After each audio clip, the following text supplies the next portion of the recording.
Começa agora um programa que traz tudo sobre o livro mais lido em todos os tempos. Apresentamos O Som do Livro.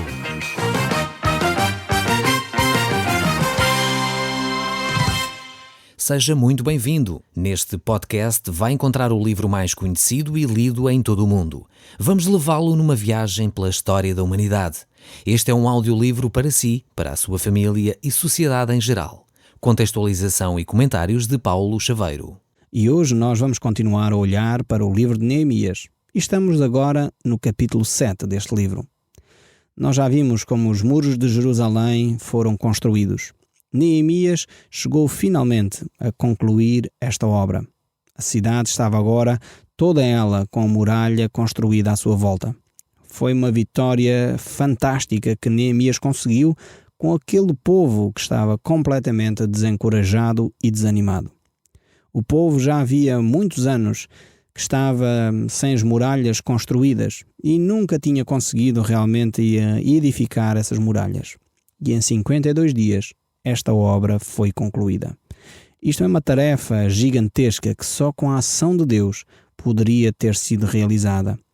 E é por isso que muitos que estavam ao seu redor ficaram bastante desanimados, diz o texto bíblico no capítulo 6, que eles ficaram desanimados, ficaram com o ânimo decaído e porque realmente perceberam que era Deus que tinha realizado aquele feito.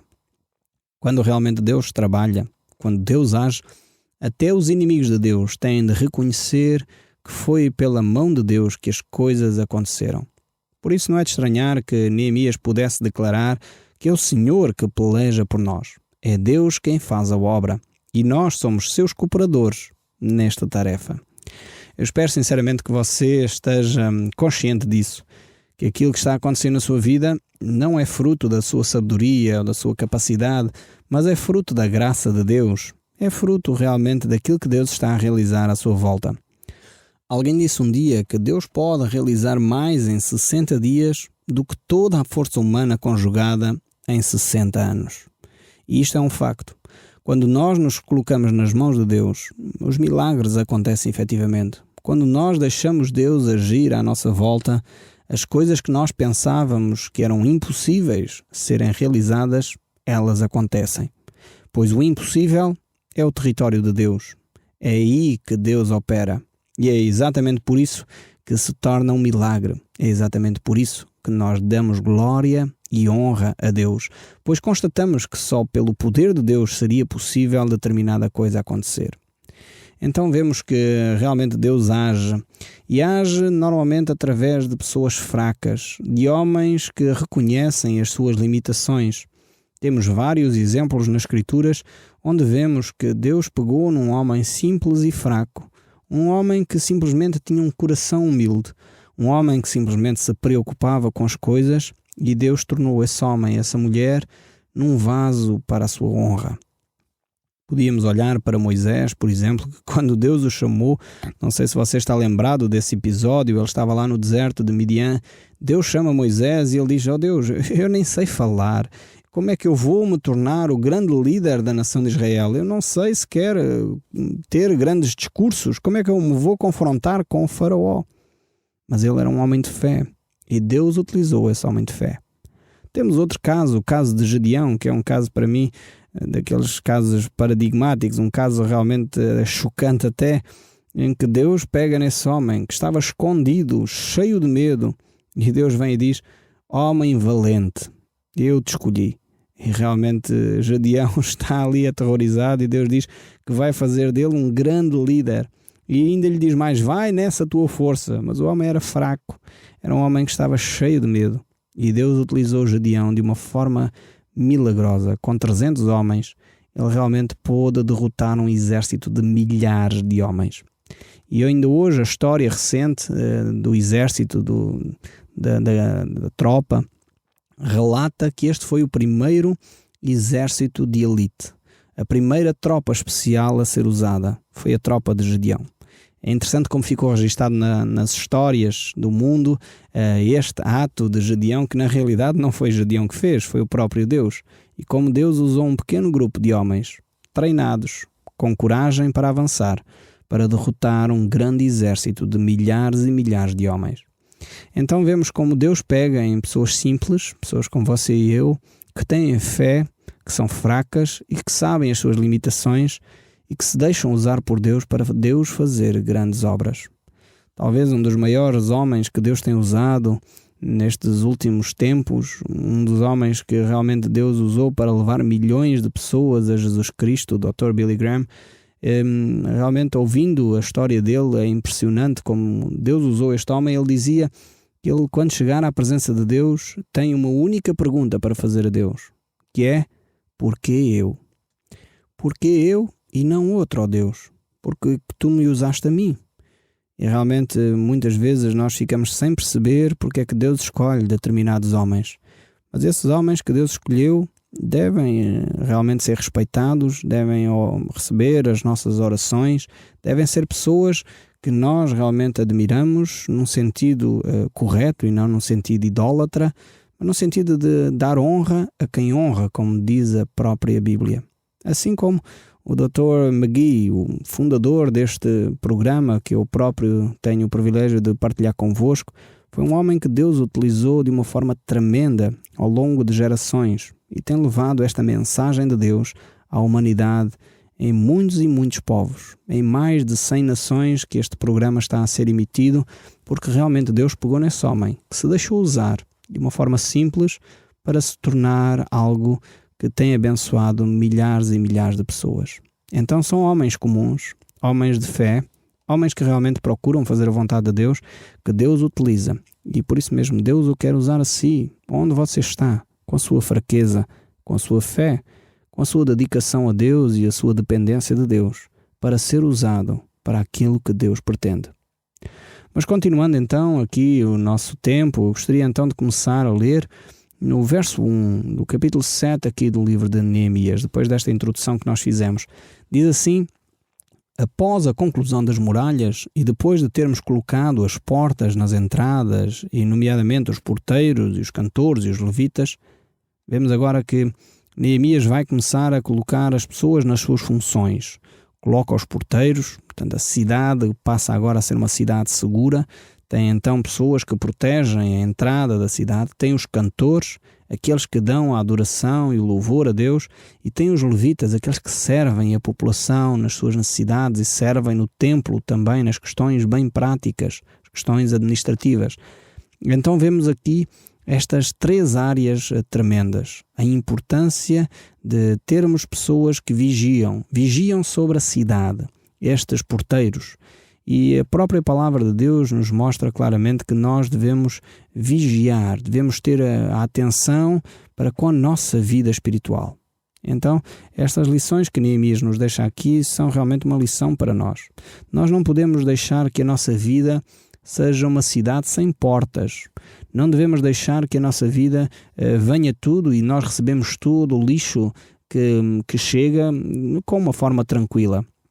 Infelizmente, hoje, por um lado, temos acesso a milhões de informações, mas infelizmente que muitas vezes as pessoas não são suficientemente astutas e sábias para ter porteiros na sua alma, ter porteiros na sua vida. O que é que eu quero dizer com isto? Hoje temos acesso a toda a informação no mundo inteiro. Temos um pequeno brinquedo que se chama computador e acesso através da internet e facilmente chegamos ao mundo inteiro, às informações que ocorrem no outro lado do mundo. Temos um outro aparelhozinho chamado TV que nos traz informação de todo o mundo. Nós sabemos um acidente de automóvel que acontece nos Estados Unidos ou na Tailândia ou na Irlanda ou noutro país qualquer, nós rapidamente sabemos essa informação. E então temos muita informação, mas essa informação também muitas vezes traz lixo com ela. E sabemos notícias terríveis, mas ao mesmo tempo, através desses canais, nós recebemos informações terríveis também. Quer de lixo emocional que muitas vezes nos chegam, pornografia, questões que vão deformando o caráter das pessoas e muitas vezes nós nem nos apercebemos, como a violência, a pornografia e outras imagens que nós vamos absorvendo na nossa vida vão influenciando o nosso caráter, vão cauterizando a nossa consciência. Hoje em dia, vários estudos têm sido realizados e já têm manifestado a importância de preservarmos as nossas crianças da violência. Já se começa a perceber que a violência que as nossas crianças assistem tem uma influência direta nos seus comportamentos. E por isso é necessário preservar as nossas crianças dessas influências. Temos de pôr porteiros na sua alma. Temos de pôr vigilância àquilo que elas veem, àquilo que elas assistem, àquilo que é deformação no seu caráter. Assim como cenários que muitas vezes as pessoas vivem, que vão realmente transformando o nosso ser, vão transformando a nossa alma. É necessário vigiarmos. É por isso que o apóstolo Paulo, na carta aos Coríntios, no capítulo 5, verso 11, ele diz: mas agora vos escrevo que não vos associeis com alguém que, dizendo irmão, seja impuro, ou avarento, ou idólatra, ou maldizente, ou beberrão, ou ladrão. Com este tal, nem ainda comeis. Isto mostra que aqueles que realmente professam a sua fé em Cristo devem ter uma vida coerente com essa fé. Devem ter uma vida que se conforma com a palavra de Deus. Então, se um cristão está constantemente nestas atitudes que eu acabei de descrever, devemos ter cuidado e verificar se realmente essa pessoa é um irmão. Porque aqui o texto bíblico diz que se ele é irmão e tem este tipo de comportamentos, nós deveríamos ajudá-lo a mudar esses comportamentos e não nos deveríamos associar com esse tipo de comportamentos. Por isso a importância aqui de Neemias ter colocado porteiros, ter colocado cantores, ter colocado levitas naquela cidade, para que a proteção da cidade fosse a primeira preocupação deste povo. Assim como nós devemos ter essa preocupação na nossa mente também, de proteger a nossa alma, de proteger a nossa família, de proteger a nossa igreja daquilo que são influências que destroem a alma e a vida de um povo. No entanto, isto não quer dizer que não convivamos com pessoas que precisam de Jesus Cristo. É óbvio que sim, precisamos de conviver com aqueles que não têm Cristo e muitas vezes têm estes comportamentos que foram descritos atrás. Mas essas pessoas ainda não são irmãos, não são cristãos, não tomaram essa decisão para Cristo. E o apóstolo Paulo está a dizer que não nos devemos associar com as pessoas que, se dizendo cristãos, têm este tipo de comportamentos, porque são comportamentos contrários ao facto de ser um cristão. Então espero que você entenda aquilo que a Bíblia está a dizer e na sua própria vida, avalie a sua própria vida. E se há coisas que são comportamentos contrários à vontade de Deus, abandone esses comportamentos. Deixe Deus transformar a sua vida. O verso 2 prossegue: dei a responsabilidade do governo de Jerusalém ao meu irmão Anani, e a Ananias dei o comando da fortaleza, um homem muito fiel, que reverenciava o Senhor mais do que muitos outros. É extremamente interessante a forma como Neemias agora vai escolher as pessoas para, os cargos de responsabilidade. Ele aqui fala de Anani e de Ananias. Estes dois homens que são homens que, diz o texto bíblico, são homens fiéis e que reverenciavam o Senhor. É interessante ver que estes homens não falam aqui, não está esboçado aqui a sua formação académica, não está aqui falado do seu diploma universitário, não está aqui a falar acerca do grau em que eles chegaram de doutoramento, mas está a falar que eram homens fiéis. Está a falar do seu caráter. Eu quero dizer que esta é a principal questão que a Bíblia sempre enfatiza, o caráter. Uma pessoa que quer servir a Deus, seja em que área for de responsabilidade, quer da igreja, quer da sociedade, tem de ser uma pessoa de caráter. Infelizmente, às vezes nós colocamos pessoas em lugares de responsabilidade que não têm caráter. Têm um canudo, cumpriram a faculdade, até tiveram boas notas, sabe-se lá como, talvez a copiar ou de outra forma qualquer, mas tiveram boas notas no seu curso universitário. E por isso muitas vezes são essas pessoas que são colocadas em lugares de destaque e não são avaliadas pelo caráter. Infelizmente, hoje em dia há uma mentalidade que se tem passado de que uma pessoa pode ser má na vida privada, mas na vida pública ser boa. Esse é um conceito que não passa no crivo das Escrituras. Quem tem uma má referência na vida privada não pode ter uma boa referência na vida pública. Uma pessoa que é péssima na forma como trata a sua família não pode ser um excelente empresário, um excelente administrador, um excelente político, de forma alguma. o padrão, o microclima, o microteste, onde se verifica se essa pessoa é uma pessoa fiel, uma pessoa que teme a Deus, uma pessoa de caráter, é no seu ambiente familiar. E por isso mesmo é importante que as pessoas que têm cargos de responsabilidade sejam pessoas de caráter, pessoas fiéis a si próprias, fiéis ao seu cônjuge, fiéis à sua família, fiéis aos princípios de vida em sociedade. E então, por causa dessa fidelidade, mais uma vez poderão ser colocados em lugares de honra, como Neemias fez aqui com este homem. Mais uma vez prevalece aquele princípio que Jesus ensinou: aquele que é fiel no pouco será colocado sobre o muito. Infelizmente, na nossa nação, muitas vezes coloca-se pessoas em lugares de responsabilidade porque fizeram o curso, porque, enfim, têm os amigos certos, há as cunhas interessantes e por isso mesmo elas vão parar a cargos fundamentais. Mas o seu caráter não revela realmente aquilo onde ela deveria estar, a responsabilidade que ela está a assumir. Então escolhamos os nossos líderes, claro está, pela formação que eles precisam ter, mas acima de tudo, pelo caráter que eles precisam desenvolver. Precisamos, em lugar-chave do nosso país, pessoas não só formadas em universidades, mas pessoas de caráter, pessoas íntegras, pessoas honestas, pessoas fiéis, pessoas de honra, pessoas que valorizam a verdade e realmente estão dispostas a lutar por essa mesma verdade. O verso 3 ainda prossegue, ainda temos mais lições para tirar deste texto, e diz assim: dê-lhes instruções para não abrirem as portas de Jerusalém antes do nascer do sol, e para as fecharem e trancarem enquanto os guardas se mantinham de vigilância. Também ordenei que os guardas residissem em Jerusalém, e que deviam estar nos seus postos em tempos regulamentares, e que cada propriedade de moradia construída junto da muralha deveria ele próprio montar vigilância à secção adjacente à sua casa. Mais uma vez aqui a prioridade é a vigilância e a segurança da cidade. É realmente importante que cada pessoa, pelo menos, vigiasse a sua casa. Isto é o que Neemias está a dizer por outras palavras. Pelo menos se cada um cuidar da sua casa, já está a fazer um excelente trabalho para a proteção da cidade.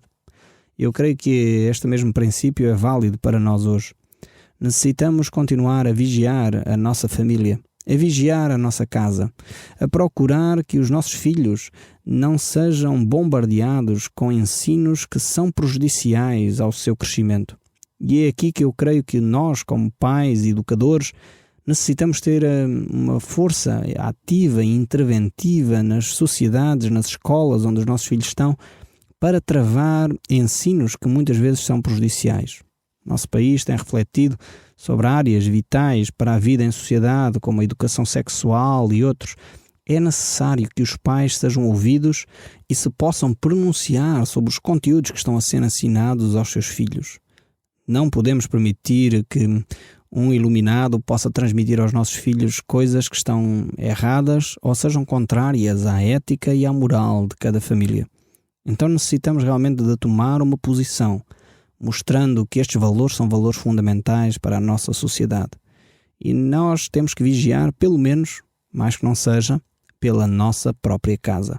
Essa é uma tarefa que nós, como pais e educadores, temos que levar muito, muito a sério, não delegando essa responsabilidade nem ao Estado, nem às escolas, nem à Igreja, pois essa responsabilidade é vital para cada pai. Então, Neemias deu esta orientação e continua o texto a dizer: porque a cidade era muito grande, mas a sua população reduzida. Havia relativamente poucas casas edificadas através da cidade. Então o meu Deus pôs-me no coração convocar todos os líderes da cidade juntamente com os cidadãos comuns para se fazerem os registros, porque eu tinha encontrado o registro das genealogias dos que tinham retornado anteriormente a Judá. Estava lá escrito assim: então estão aqui os nomes dos judeus que retornaram a Judá depois de terem sido desterrados pelo rei Nabucodonosor da Babilônia. Eram estes os chefes: Zorobabel, Jesua, Neemias e Azarias. E agora prossegue uma listagem enorme de nomes de pessoas que retornaram. E Neemias pega nestes nomes e vai então ordenar esta cidade, começar a criar as estruturas essenciais para desenvolver esta cidade. E o verso 65, saltamos para lá agora, pois a seguir é só uma listagem de nomes, ainda que sejam importantes, mas diz assim: por isso o governador lhe disse que não comesse da comida consagrada até que houvesse um sacerdote que entrasse e tomasse a decisão final, consultando o Urim e o Tumim. Havia, pois, um total de 42.360 cidadãos que regressaram a Judá nesse tempo. Vieram também 7.337 escravos e 245 cantores do coro, tanto homens como mulheres.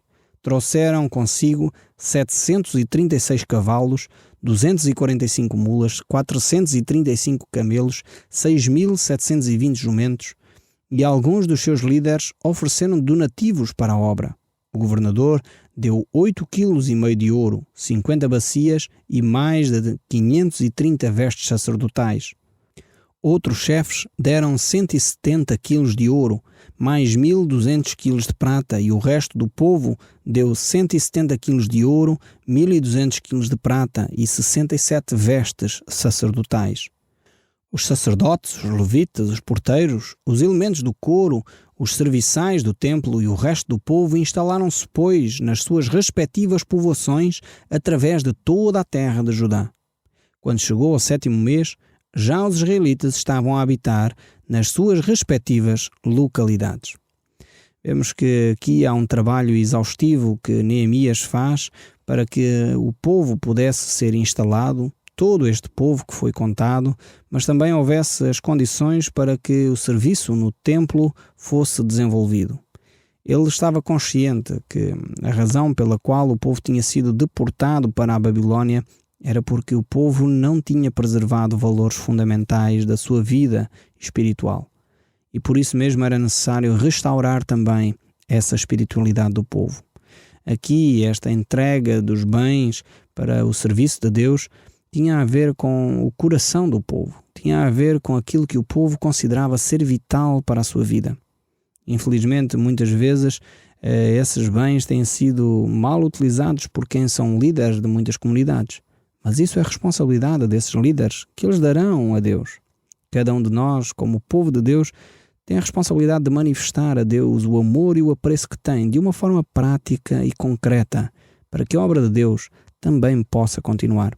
Damos graças a Deus porque muitos líderes têm sido como estes que aqui estão, descritos neste livro de Neemias, que são líderes íntegros, líderes sérios, que levam o trabalho de Deus a sério, como Neemias e Esdras e muitos outros, e por isso são dignos de poderem ter condições para que o trabalho de Deus seja desenvolvido.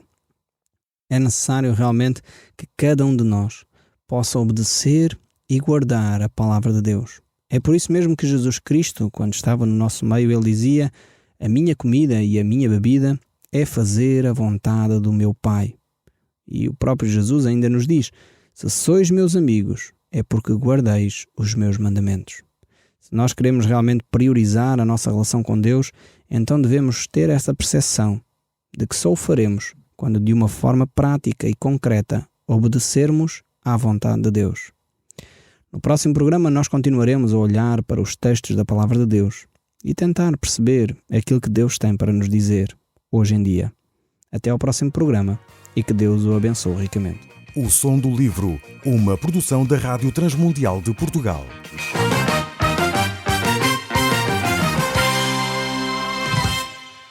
RTM. Conhece todos os nossos programas em rtmportugal.org. Uma produção da Rádio Transmundial de Portugal.